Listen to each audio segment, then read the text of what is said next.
All right, folks, huge treat for you today because I have a legendary Brazilian drummer, Igor Cavalera, on the line with me today. Igor, how you doing, man? Hey, how are you, man?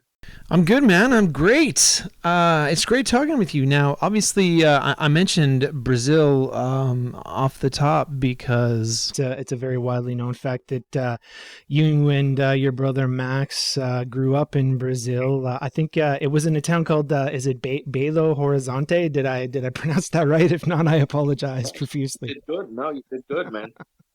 So this was a bit of a small town type neighborhood close to Sao Paulo, was it? Yeah, it is a smaller city. Like São Paulo, of course, is like massive. Yeah. But Belo Horizonte is a city that which is way smaller, and that's like when we started to put together the idea of Sepultura, and then a few years later, after the band was formed, we moved back to São Paulo. Yeah. Yeah, I've read up a little bit on your early history. Apparently, your first kit lacked a bass drum, which has sort of influenced your style even to this day. It is. It's quite crazy because even on Bestial Devastation, all the rehearsals for it, I didn't have a kick drum, and then all most of the stuff I was doing was all with just with my hands, Uh-huh. and that was kind of cool because it was like totally improvised, and then later on, of course, I start going crazy with the double bass and wanted to learn more and more into it. But it was cool to have both way of doing doing drums without any kicks, and then later on doing like an overdose of it. Yeah, yeah. You guys were inspired though to do what you do based on seeing a Queen concert in 1981, which I found interesting. I mean, Freddie Mercury is sort of the ultimate frontman, but I mean, you and Max, I would imagine, were just sort of inspired by the whole presentation. Yeah, I mean that was for me that was like one of the things that really changed the whole way of me and Max, like everything, like when we saw that concert, because even though like Queen wasn't our favorite style of music, but in 1981 none of the bands from America or from Europe would visit Brazil that Yeah. often, so it was like we had the chance to see them at the top of their game, like really putting like an amazing show. So for us that was quite inspiring for the rest of our Yeah. career. So fast forwarding it, then quite a number of years ahead. You guys are getting ready to go out on the Return to Roots tour, which will include stops in Toronto, Ontario, at the Opera House on October 11th, and then October 12th. You're in Montreal, Quebec, at Les Foufoun Electrique. And then the 14th of October in Quebec City, Quebec, at the Imperial Theatre. Uh, just going back to the time though of the release of the Roots record, I know a lot of people talk about how there seemed to be a bit of a change in direction in your own drumming, going back to maybe Chaos AD. You started to get a little bit more tribal, and that was carried forward even further into the Roots record. Just from my own personal viewpoint in listening to it. Yeah, I mean that was the thing, especially for me as a drummer, it was always cool to bring some elements of different things, even like on Beneath the Remains and then on Arise. I was already trying to push for some more different styles of beats and things like that. And of course, on Chaos AD we went a bit heavier, and then on Roots, I think it's when we completely felt like, wow, this really uh, I don't know, like this is a really way of trying something new here with mixing up the Brazilian African rhythms with metal Yeah. and hardcore and things like that. So I think it was a cool evolution to get to that point, where I believe on Schizophrenia, I was a lot more thinking about playing as a rock drummer or a metal drummer, And if I look on Roots, I was way more looking to like having my own style of playing. So those things are pretty cool, and you can only do that by working hard and trying new things every day. You know, as a musician, to find your own For style. sure. So it's really cool to see how the whole development became from the first record to what we do even today when I approach any project.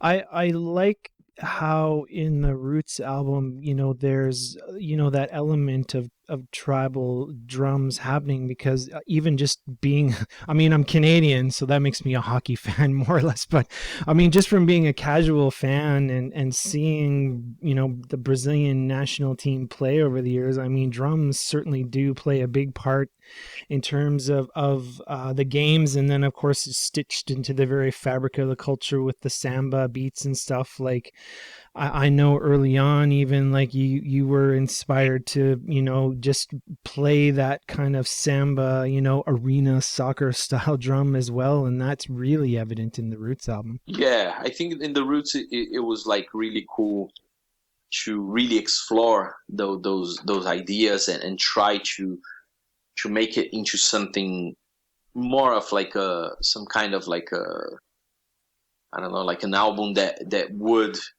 represent like the real beginning of the Brazilian music, which would be with the Chavantes tribe, Yeah. and taking that all the way to what we were doing at that time, which was exposing Brazil in a complete different way with a metal band, and trying not to be like cliche of like all the Brazilian bands from the 50s and 60s, where they would only play Brazilian music without mixing things, trying to be too purist. So that was cool Yeah. that we had a chance of doing that. Yeah, well, I know like a big part of this record too is actually going into, spend time with the indigenous people in Brazil. But I know Max in the Global Metal documentary talks about how the label was sort of like, what? I mean, what was your take on the whole experience in terms of how the label saw the album and what you were doing and so on and so forth? I have to say, we built a relationship with labels and everything that they had to trust us. Yeah. We proved them that we knew what we were doing. So when the time came to do a concept record like Roots, they had no choice. It was either that or we wouldn't be doing an album. It was that simple. Yeah. So of course, like Max can recall, I can recall some people being a bit anxious about what we were doing, Uh-huh. but at the same time, they knew that we were really focused on what we were doing, Yeah. and very very serious about things. So it wasn't like just us messing around and trying to be funny with what we were doing. It was Yeah. very serious. Describe your experience with the Zvante Indians. I think I pronounced that right, and if I didn't, again, I apologize. But I mean, I know this must have been a life-changing experience for you guys to go out and spend time with them. Yeah, I mean, it's really cool to have the experience to do music with someone like the Chavantes tribe, Uh-huh. because even back in the days, people they visit a tribe and they would do like a research, or they take pictures of it, but there's no real exchange, and that's the main thing that we wanted to do. We wanted to exchange something with them, Uh-huh. because it'll be very easy for us to go there and make a picture for the inside of the record of us being in the jungle. But at the same time, I don't think we would gain so much by exchanging. So that was the idea. Is like, if you can make some music with them, that would be perfect. And luckily enough, they were completely open minded to have this crazy metal guys come into their tribe and try to make some music together. So that was really cool. And I think that's the biggest achievement of Roots, Yeah. because the fact that we, at the end of the day, that's what we did. We exchanged something with them that's, it's registered. I would imagine, now a lot of people like to talk about Ross Robinson's involvement in the record. What led to the choosing of Ross as a producer, or I guess co-producer? Yeah, I think everybody was really important in the record. Like Ross capturing a lot of our crazy ideas at the time, and another very important key element, I think it was Andy Wallace, by piecing this together and mixing in the sense that they became songs rather than just big jams. So I think at the end of the day, it was a very good team that we had to at the end have the final result on Roots. It wouldn't work if it was only with Ross or only with Andy. I think the combination really worked. Yeah.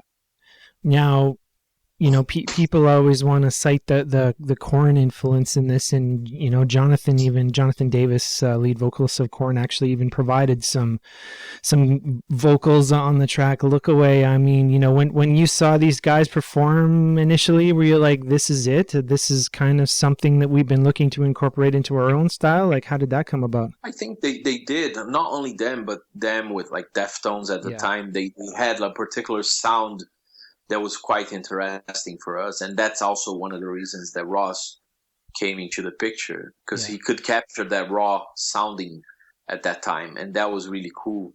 So I mean, those bands, they influenced us at the time of Roots, but I think there was a lot more going on than just that. It's like, oh yeah, I mean, I wouldn't disagree at all. Yeah. So I think it's all part of a whole combination of elements. So like when we had someone like Carlinhos Brown, like a massive percussionist from Brazil, or even someone like Mike Patton. So there's a lot of things going on in the record. Now, not only has a significant amount of time gone by since maybe you've played some of these songs live, but I mean, you yourself, your drum kit sort of evolved over time to the point that you've got, maybe not the massive drum kit that you had had 20 years ago. You've got a little bit more stripped down of a kit. So, I mean, does that present any challenges for you on some of these tracks? Yeah, and I love it. I always did that. Like I remember from Chaos AD or even like Beneath Your Man's Arise, I always try to change things in my kit to challenge myself to replay those songs in a different way. And then again, by stripping down a lot of the elements that I had even on the Roots tour for what I'm going to play right now, it's such a cool challenge to a musician to try to recreate those sounds with less drums. So for me, it's always like I love the idea of not being stuck and comfortable with what I do. I had to push myself to do crazier things, and sometimes the crazier it is to be a bit more minimalistic on the drum thing. Now, you've got another project going, though. You have a project called MIXHELL that you're doing with your wife, which is more of a kind of EDM type scenario. How did that come about in terms of, the electronic aspect of your own interests and stuff? I always try to challenge, again, myself, and MIXHELL, it's something like that. It's a bit more like experimental, not so much EDM, but it's still it's way more electronic than anything that I've done in the past. And for me, it's again it's about playing music that I like with people that I like, and then having fun and then having a chance to travel and play with those projects. For me, that's the most important thing. I would imagine the MIXHELL crowd is quite decidedly different than the Sepultura crowd, which, I mean, audiences create vibes in and of themselves. So I would imagine that's a challenging aspect of it, eh? Yeah, I think it's cool because, again, I never force any of this two crowds to mix. That was not my idea. It was like if a guy who likes what I do with Cavalera or even with Sepultura likes MIXHELL, that's fine, but doesn't necessarily means that I need to force them to listen to what I do. Yeah. And vice versa. A lot of MIXHELL fans, they have no idea of what I did in the past. And for me, that's really cool. It's at the end of the day, it's about the music for itself. Um, listen, obviously you guys are tied down to the Return to Roots tour for an extended period of time. So, I mean, apart from that, what's coming up in the near future for you? I mean, should we expect something new from MIXHELL soon, or you know what I mean?